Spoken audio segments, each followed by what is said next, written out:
We're getting flooded with stuff. Where are we going to put it all? Ozzy asked after I jumped off the back of the truck. We can fit it, I said as I carried the box into the storage unit and dropped it with a thud. Me, my father, and Ozzy had been moving all that day. We had driven down to the old dinner theater and took out truckloads of material. There were costumes that I had remembered from when I worked there years before. Knickknacks and curious items from pirate shows, medieval shows, detective shows, a real mishmash. On one of the trips, we dropped a trunk which opened to reveal a strange Victorian doll looking up at me, the brass clock in its belly telling me the wrong time. It must have stopped working at some point during the last 10 years. On this meeting, however, its grin was matched by my own. After I wiped the sweat off my forehead, I jumped back on the truck and looked down. I lifted the next heavy item, a box containing several volumes of encyclopedia. Nobody's using them anymore, I thought. Feeling sore yet? Ozzy asked. I'm fine. This will be my workout for the day. I dropped off the useless crate in an area I had secretly designated as trash. Hey! Ozzy said as he maneuvered a large foam giant's head onto a shelf. I hear some new talent's going to be working for us soon. Yeah, a new girl they call Red. She used to work for my dad down there. Recently, something had made her believe that there would be no future for her there. As I grabbed another milk crate filled with old scripts, I surveyed the storage unit. The bay was literally stuffed with not only my own stores, but with the hoard of the recent conquest. It had all appeared almost overnight. My thoughts were carbonated, effervescent, bubbling up in me like a cold fountain drink as I carried the crates. I squatted down for another crate when something started to poke me in the leg. I thrust my hand into my pocket and felt several little metal faces, their pointy golden heads pinching me for attention. I pulled them out and opened my palm to take a look at them. When was the last time I wore these jeans? Hey! Ozzy said, bumping into me. Look what I found on the floor. It's from that crazy ladies' night out show in AC, remember? At a glance, I could tell it was from a murder mystery several years before. A blurry shot of raptured guests laughing and cheering as Craig played his signature ukulele. Too bad the exposure's blown, Ozzy said. Or Craig would finally have proof he doesn't suck. Ozzy walked away snickering as I quietly examined the group's faces in my left hand and the gold faces in my right. The picture wasn't perfect, which was no surprise. Any actor will tell you a good shot of a live performance is nearly impossible to get. Yet as I eyed the image more closely, I began to see some strange similarities between the matters at hand. Both sets of faces were linked together. They were angular, the heads of the laughing ladies distorted in the same unexpectedly orderly way as the golden charms were. I tell you, listener, it's said that people sometimes see faces in strange things, clouds, rocks, or the random design of a shower curtain. It's called pareidolia. But me? I seem to be accursed with the opposite talent. I see strange things in faces. For there it was again, half seen, half hidden, behind overbrightness and bad autofocus. The thing, Clyde, lurking behind the crowd. He had been there that day, and had been there most likely on countless other days. I put the picture into my pocket, looked one last time at my handful of faces, and smiled. Well, perhaps I have the crowd in the palm of my hand after all. I'm getting pretty pooped, kiddo, my father said. Haven't heard that in a while. Oh, we're almost done. I got the rest, I responded. It was a weird feeling speaking with my father since I had rarely spoken to him over the years. On several occasions we broke off contact altogether, and he had not even been invited to my wedding. Yet now, out of nowhere, here he was, washing up into my life and talking to me as if nothing had changed. Yet for some unknown reason, I knew that his presence would somehow reinvigorate the company. Had I somehow caught his soul and hearken? Though I had kept it to myself, I knew I had discovered a glitch in reality, a hack to the universe, and it was feedback rich. Nothing could dissuade me from the fresh proof that I had somehow done this. That collision of worlds in my dream had been more than just some fantastic tale. I had caught God upstaging himself. There was a plurality of these worlds, with my own being but one. The strange land that I had seen as the ocean opened, that rectangular place with 2 wraparound porches, was no illusion. It was the counterpart to a real place, and was besieged without its knowledge. We had hit that domain at ramming speed, annexed some of its hinterland, seized its property, and ground it into flotsam, plunder that had since made its way to my shores. As I carried the crate, the smell of ancient paper rose up to meet me. Assets that had been but a short time ago locked in the basement of an old theater by the sea were now here, as was my father. Man, that was a lot of stuff. Ozzy said. Wish I could have gotten my hands on more and would have if it wasn't for the witch.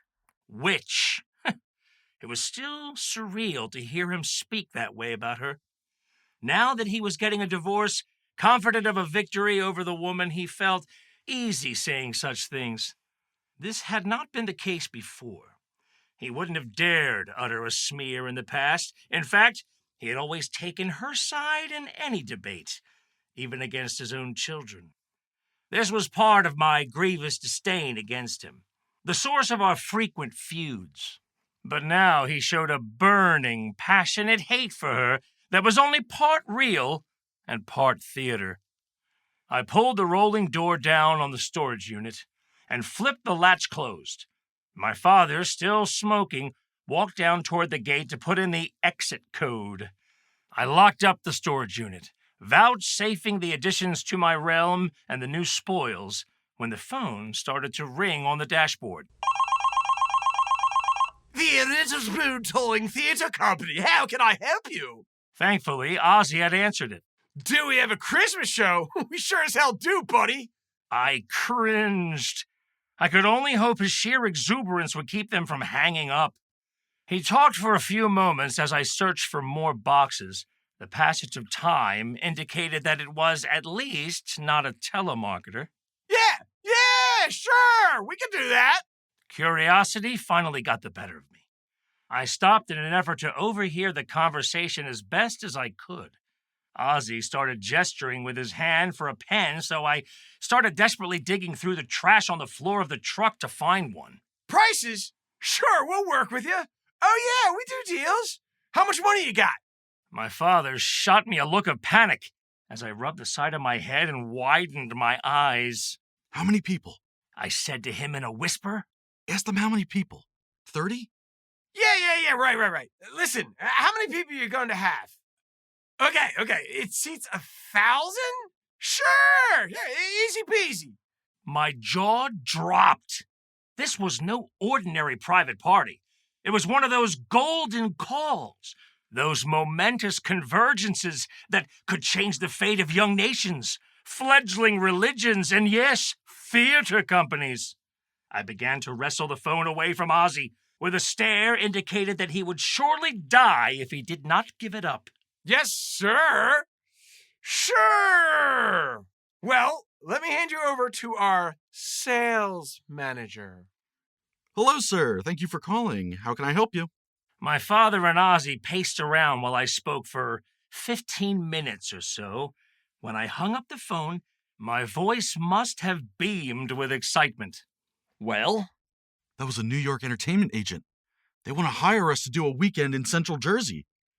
5 figures. Whoa! You're kidding me. My father said. Nope. They want to meet us in some place called Lakewood. Then we all decided to venture over to a local diner where my father had promised to buy everyone dinner. As soon as I got in the truck, I started laughing, quite uncontrollably, to everyone's surprise. My viewpoints, sharp as they were, had already gnashed on the good news, leaving me with a belly full of glory and an aftertaste of sweet hubris. I had been hungry, and notwithstanding the diner, serendipity had once again thrown me a first course of red meat. When we had finally finished at the diner, I felt tired from my 2 heavy meals. I almost couldn't wait for bedtime. The smell of overturned, damp earth fills my nostrils. There is a crisp, morning feel to the air.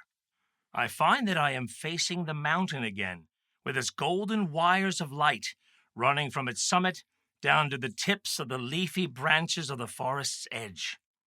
Almost immediately, I recognize where I am.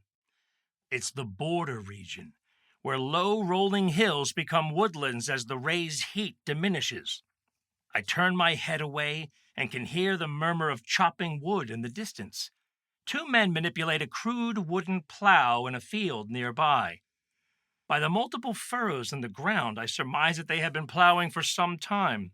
They are not alone. There are several small fields that have been cleared on the turf-covered knolls. Each field is surrounded by rough log palisades several feet high and seems stronger than would be practical for a mere fence. A small group of men and even a few women are clearing a section of forest.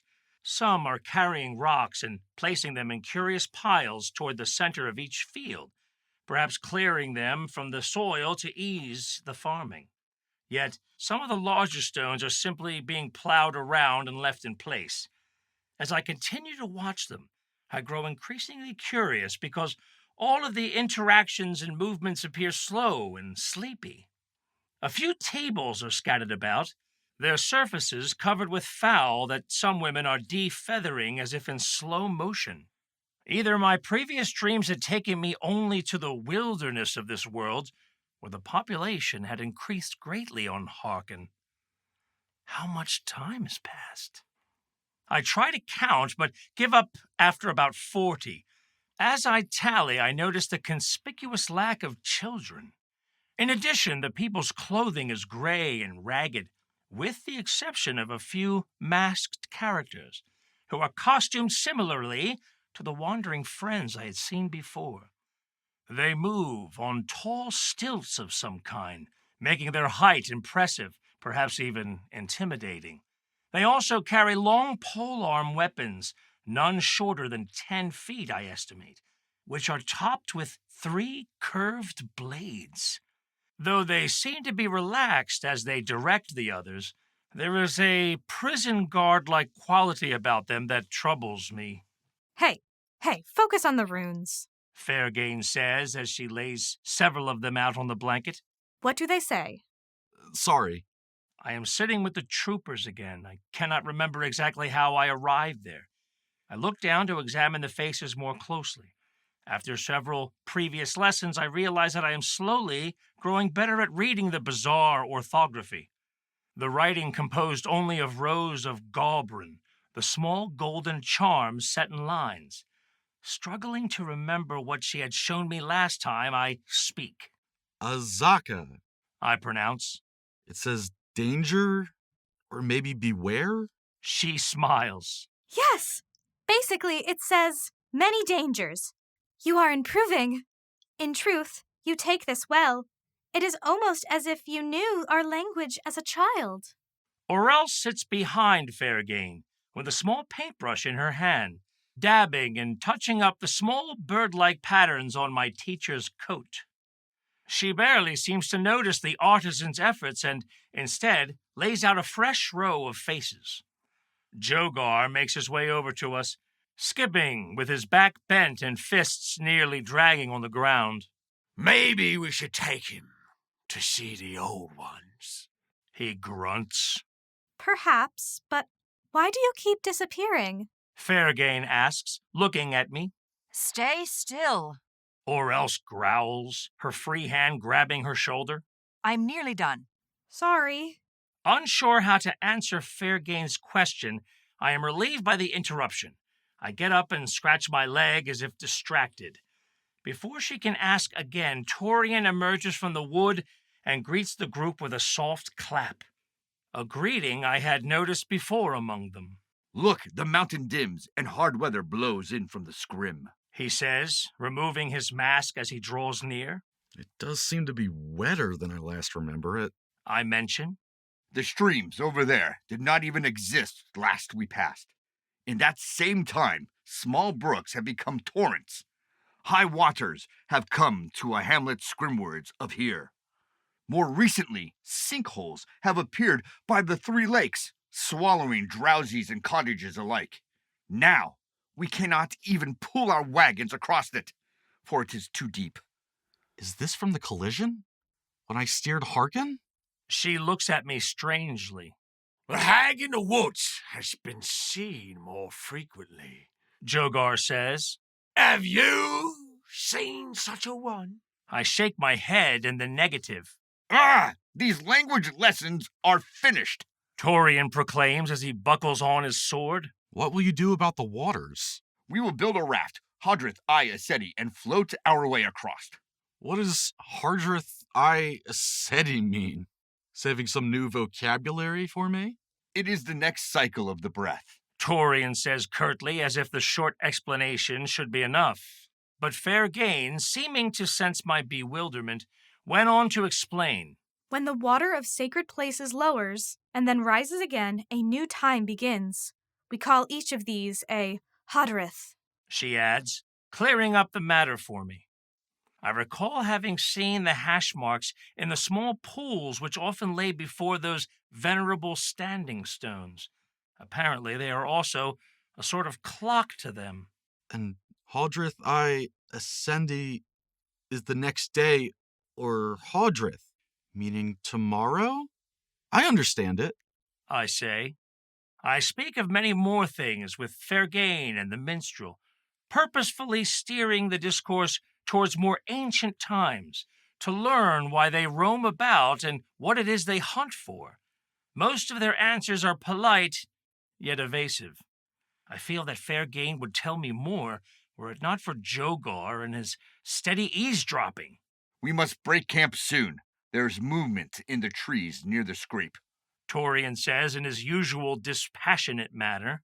How many? Jogar asks. Scores and with menace. Moreover, they are storing food, hoarding, and burying it. And they are growing in numbers. In a seemingly sarcastic response, the minstrel begins to play a little tune and sings a few verses.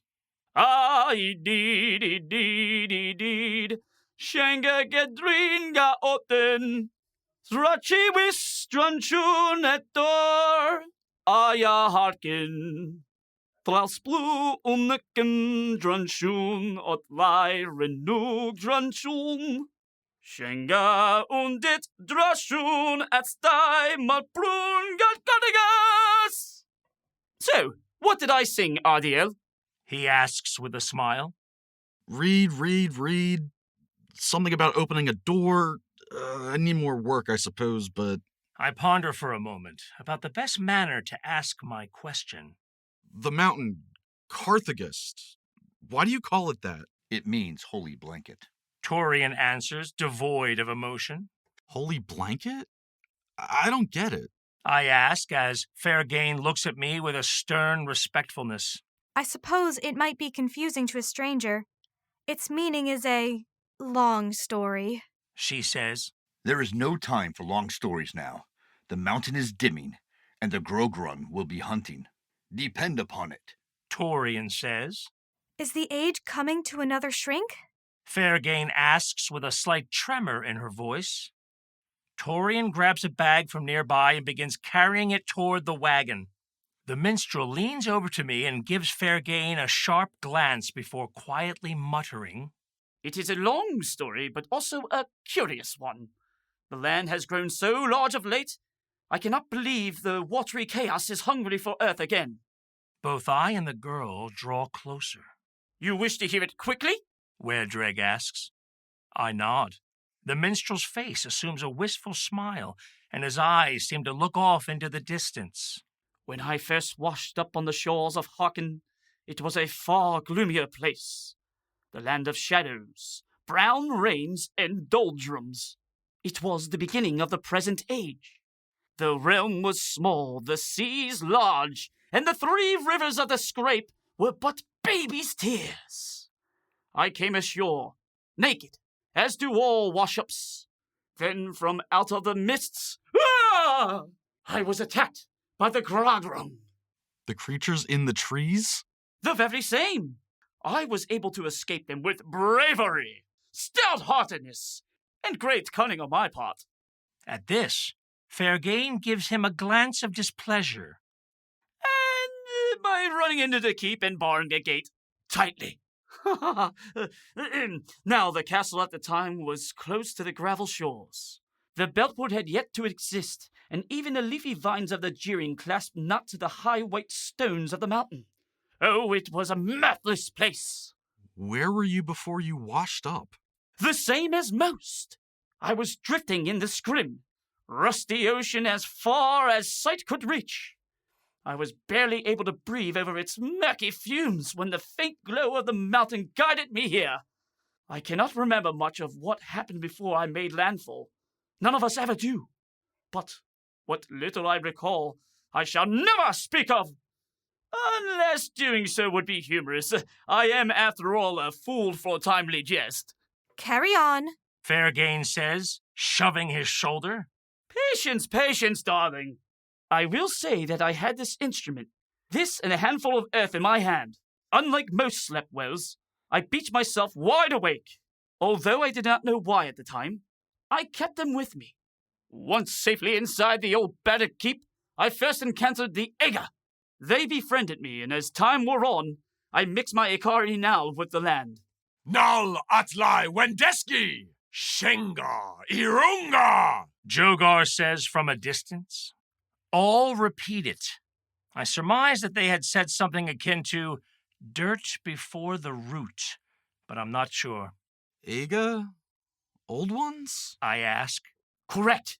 I came down to learn that these old ones had survived the turning of the last stage. I know not precisely how it occurred, as I was not there to witness it.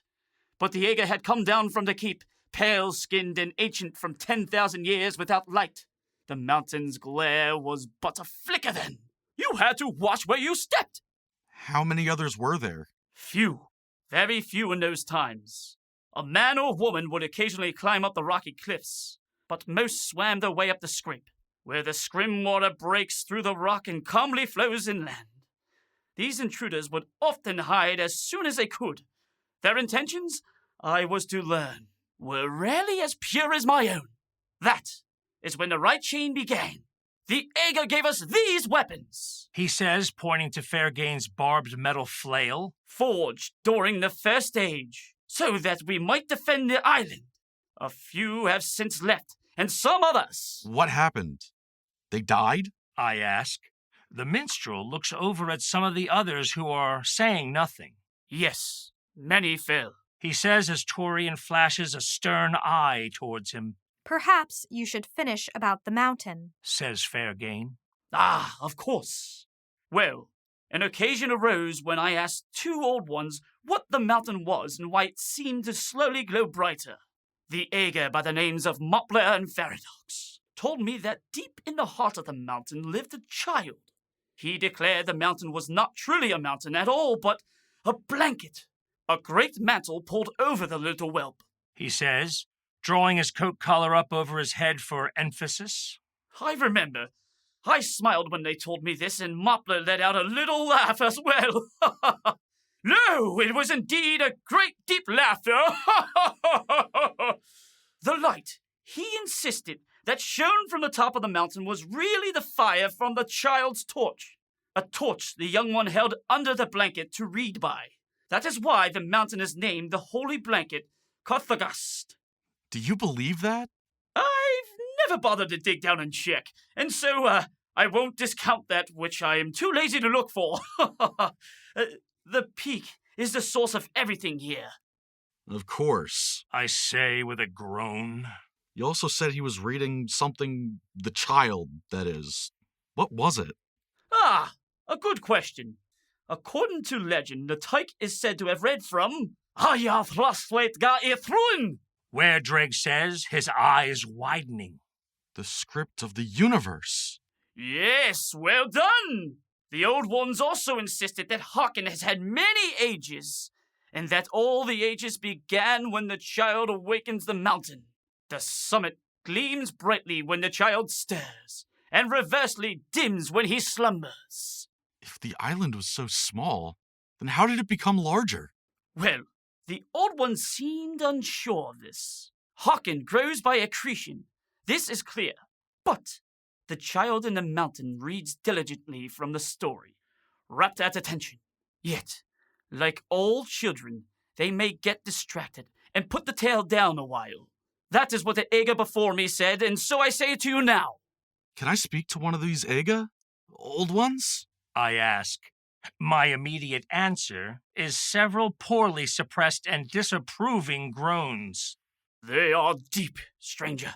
They have become accustomed to the darkness during their long wait, and now fear the glare. Once, long ago, Riddlesbrood himself ruled this realm. It was a great empire that was known as Terrapin.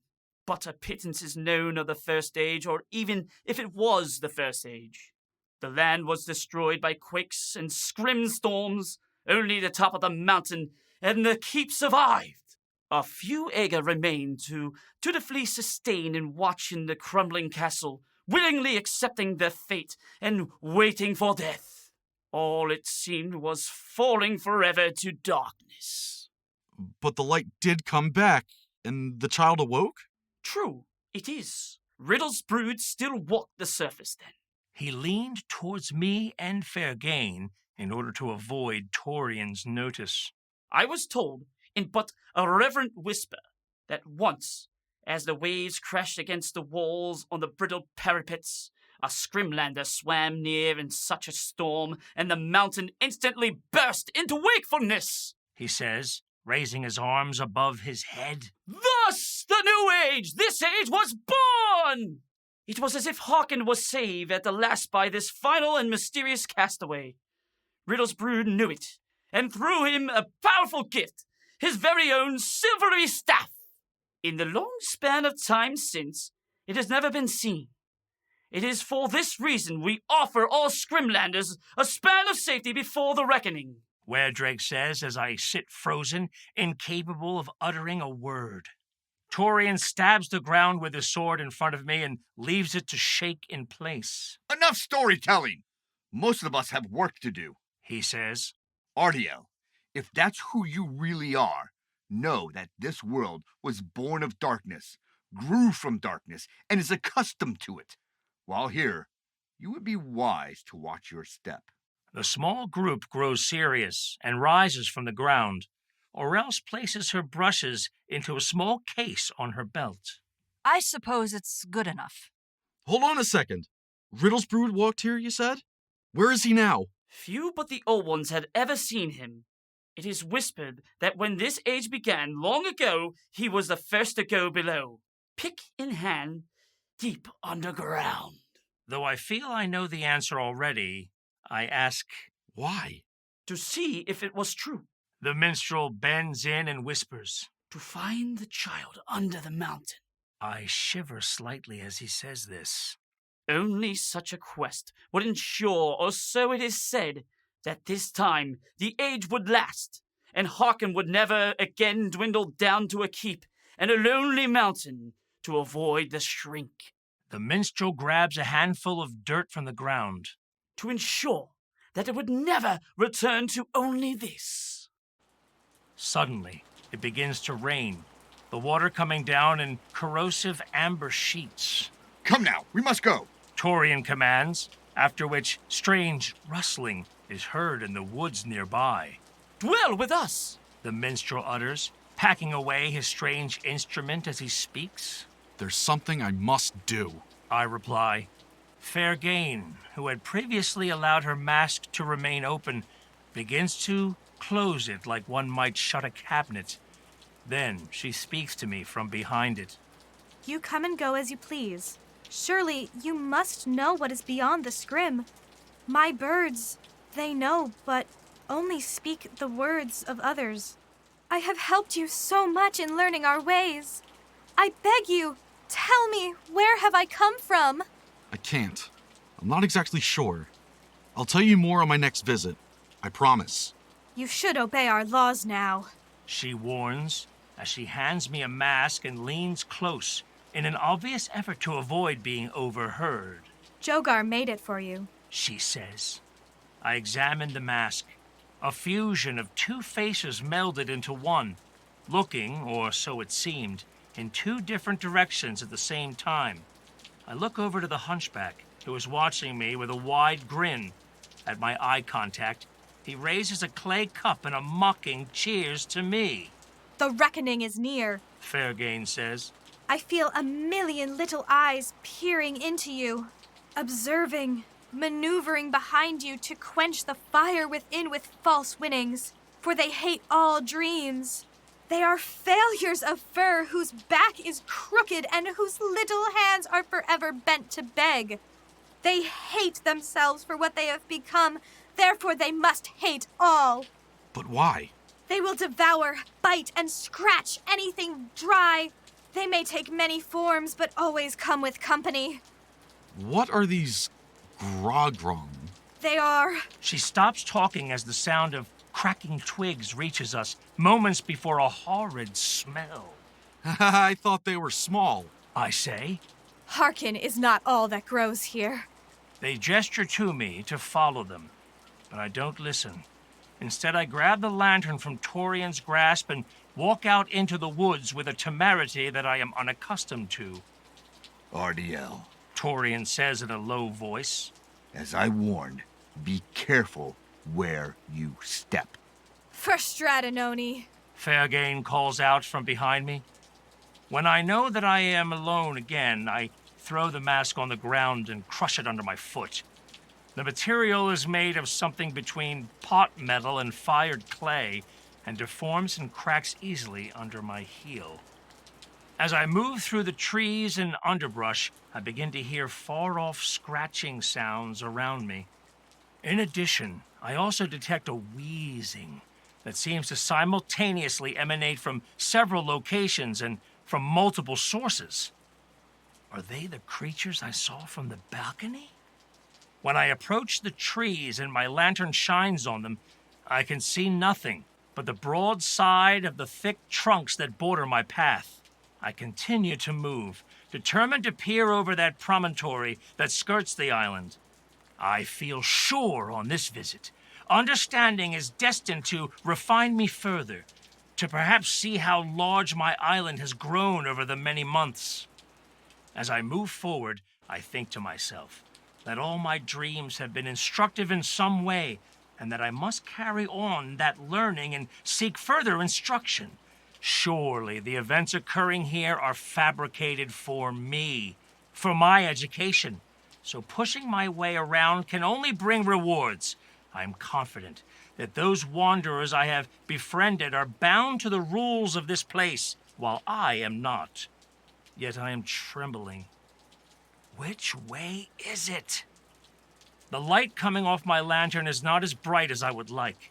It shines ahead of me, but not far enough to see unknown dangers in time. Instead, it seems only capable of alerting all-seeing eyes to my slow movement and position. My clothing is drenched. The air is colder. As I step ever deeper into the forest, it psychologically disarms me, sapping more of whatever fool's courage I might have stored up. Noises rustle in the foliage as an unsettling feeling begins to overcome me. That feeling one gets when the sound of a small, harmless thing is heard in the thousands. I swing around to cast the greater part of the beam towards the sounds, yet catch only vibrating leaves. I have an ever-growing distrust of my environment, but this is my world, I affirm to myself. My property. No harm can come to me here. I quicken my pace for no other reason than to take any action that is positive. Movement rattles above me in the trees and in the thickets before them. Small rustlings occur at first, but as I move faster, they too accelerate. Something is closing in. surrounding and herding me for some diabolical purpose. I move faster still, swinging the light back and forwards as more scratching and wheezing can be heard behind the trees alongside me. Then, as I come up to a large, scanty evergreen in my path, I freeze. 3 brown creatures the size of cats scurry around a fallen, fungus-covered log. Hey! I yell, causing them to flee over the rotten tree and into the darkness. I see a hole in the dead trunk and look inside. Within it is a nest of some kind. I feel a great sense of relief until I look to my right. My eyes widen and my mouth gapes at the sight of a massive thing cleaving to the timber. It is staring at me. The creature clings to the bark with thick black claws and then begins scrambling sideways around the tree and into the dark again. Its sheer size instantly cramps my throat. I try to rescan my memory, to recall what it looked like. Hominid? Well, to be certain, but with long spindly arms, shining teeth, and brown hair. I yell out, which immediately starts a furious clamor in the woods around me. Clawing, gurgling, and rustling are everywhere. The wind changes suddenly, bringing a horrible smell with it, reminding me of the potent stench of the squirrel's hole I had found in my roof. I sprint around the great tree in a burst of insane courage and almost see it again. As I move, it takes great pains to remain on the opposite side of the tree to evade me. I circle once more in a mad panic, then dart suddenly in the opposite direction to trick it. My feat is rewarded with a terrible, terrible sight. Before me clings an impossible coagulation of malice, comprised of filth and fibers coated with some stinking dew. Its head is a heap of matted furs, at the center of which gapes a maw like the roots of an upturned tree. Its lipless inlet opens, in my mind, images of the mold-coated drains of public water fountains. The hole oozes and bubbles with phlegm. Tiny insects scurry in and out as if it were a rank hive. It is not hugging the tree, but climbing it, latching onto the bark with its sharp black talons. Its entire form appears mongrelized, formed more from evil than from any natural process. Its arms are long, spider-like, and jointed with 2 elbows, enabling it to dart up the trunk with phenomenal speed. When it reaches 20 feet above me, it stops and lets out a terrifying screech. I run forward again to return to my route, and at once another creature is in front of me, the size of a small man with long arms that reach the ground. This one seems at first fearful of my light, but quickly tests it and moves closer. I dart toward it, and it scrambles away to a nearby rock pile, scampering up it like a spider. I run as fast as I can and hear the sounds of rapidly moving water. Sensing that it is the cliff that I had been to in my previous dream, I run faster. The sound, too, grows with my speed. My lungs feel about to burst. The crashing and blasting sound of the wind and waves becomes louder and louder. Even the darting sounds of the creatures keeping pace with me in the woods nearby grow deafening. At last, I burst through the woodline, but instead of the sea in front of me, there is a large river that flows rapidly towards the mountain. The thought comes to me that I had made a terrible mistake and should have remained with the rest of the troop. I take off along the bank, following the water down toward the cliffs in the distance, the whole while being followed. As I move, I recognize that there is not just one river, but 3. All of them are running from the greater sea inland. The dark waters appear to break through the rocky cliffs, cataracting into giant fjords as the 3 tines of Harkin predicted. The sparse brush thins more before fading into rising lands of waste. The stony soil is hard, with scanty shoots of grass growing between the rocks. I move toward the dark horizon as the wind hits me, rushing into my lungs with a sharp smell akin to battery acid. Ahead are the cliffs and a thick mist that almost conceals several waterfalls. I quicken my pace, moving toward the mist in the hope that it may shroud me as well. Once there, I realize that I am between two rivers that find their source in these waterfalls from the cliff. Betwixt them is an enclosure of large standing stones. The falls on either side fit and start in their flows like seawater spilling over a ship's railing. I want to slow down, but the fear of the chase is still in me. So I climb the stones, trusting in the dim lantern to alert me of the edge. It does not fail me. I reach the lip of the cliff, and when I look back, I spot several of those dark creepers scattering far off among the mists. I step breathlessly, keeping as silent as possible before I drop to one knee to catch my bearings. I lost them. The cliff plunges several stories before it meets its watery foe. The long jetties protrude into the brown seas, giant, curved, lipless prongs foaming the waters, foretelling future violence. Below my feet, where the jetties adjoin the cliffs, is a torturous face of jagged, broken boulders descending into a foul soup, disturbed only by shards piercing through the surface. As I move along this land's end, the tang of rotting flesh and something akin to aerosol permeates my nostrils, and it is no wonder. In joints and crevices in the rocks below, some indescribably pulpy decay has accumulated. The narrow, gravelish beach is constantly licked with froth. Completely lacking shells, it instead seems to bristle with bright bones. Indeed, it is difficult to tell where the land stops and the sea begins. It was an unshore line, its ephemeral surf bubbling among the spikes like drool. Thick, brown liquid cuts across them as primitive scalpels flay open infected wounds. As I stare down, the tall stones frighten their way into me, assessing my most fearful and primal instincts. Through my mind, they dress themselves as teeth, haphazardly poking from a monster's frothing slobber, a death trap gaping for a feast. The right side of the cliff curves and thrusts far out into the waters, one of the island's many spines, curving hooks perfect for impaling a passing ship or some other foe. The sounds behind me wax louder. The mountain's light shines down on me from afar like a distant spotlight, following me along the apron of this land.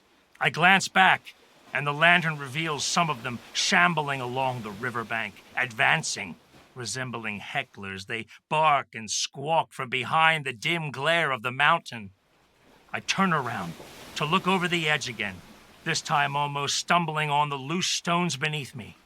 I gaze down at the churning flotsam of filth accreting there, matted refuse and debris from the sea washing up over the stones like hair in a shower drain. But as I look closer, I can see something writhe in the muck, a movement that seems more than just the water flowing beneath it. Soon the chum crawls and combines into even greater clumps. Like a chunky sewer, the soup clots together into frightening little creatures, little squirrels. I turn quickly about to find 3 of the creatures crouching before me, confident and growing bolder by the moment. Their ilk gain in excitement, end numbers. A river surges to my left, a cliff looms in front, and a rocky outcrop juts out to my right. I'm trapped. I cower amid the rocks at the edge, wondering not if but when they would attack. Their thin arms, with 2 awkward elbows giving their limbs a grotesque reach, writhe as they move, the ends of which terminate into tangled mitts with long black claws to climb and... Oh, I can make out no eyes on them, merely a twinkle deep in their fibrous heads. The fear of their claws inhibits my ability to focus on anything else. Their matted, grimy hair bade me to look again to the bottom of the cliff. There, the waves are washing more of the refuse onto the rocks as they thicken into being. Their coloring and texture is the same. The muck was congealing and crawling up the landing of its own accord. like animated carrion dying in reverse and germinating into life. This is their birthplace. And I, like some fool, had wandered not away, but into their breeding grounds. A heavy rock hits the stones next to me. I spin around to confront 6 of the fiends that are barking, wheezing, and darting about with the quickness of birds. I am surprised that some of them carry weapons, crude and half-chewed stakes with pointed ends. Others carry simple rocks from the riverbank. I stand firm and shout. What do you want of me? I am Ardiel. Leave me. A stone hits my forehead. Speech stops. Sight shudders. My hand rises to the blood on my face as I drop to the ground. The gurgling and barking becomes a cacophony. Another stone smacks my neck, drawing from me a dreadful holler. Then, more and more missiles rain down on me. I try to keep my eyes open between the long, painful blinks. One of them comes closer. With exasperated instinct, I grab away its stick. It steps back for a moment. The rocks stop flying. The sound of rubble moving behind me forces me to turn. A new fiend is climbing over the edge. I jab at its shoulder with the stake, tearing into its hide. But what opens up is not flesh, but a peat-like tangle with splinters jutting out like teeth, gleaming white. Instead of blood, a piercing sound pours from the wound with a volume that vibrates the very brain in my skull. These monsters bleed, scream. Rocks strike me again from behind. I turn and throw the lantern violently, but it only smashes and goes out. They continue advancing.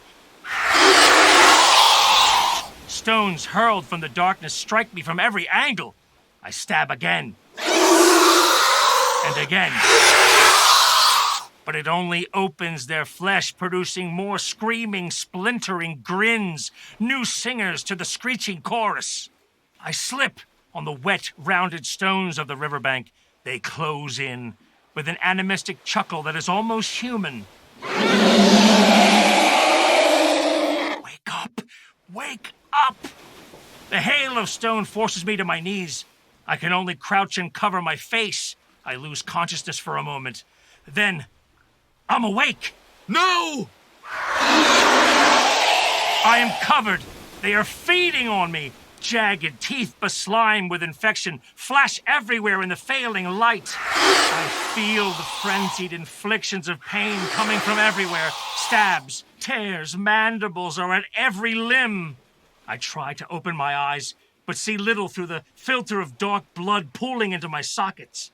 I raise my hands to protect my face when something gnaws off 2 of my fingers, the digits defleshed by a row of grinning spits, scraping off the meat like twirling box cutters. I dart my hand to clear my eyes for a moment. I can see the white of my ribs showing through my shredded skin and the rods of my arms exposed by continual chewing.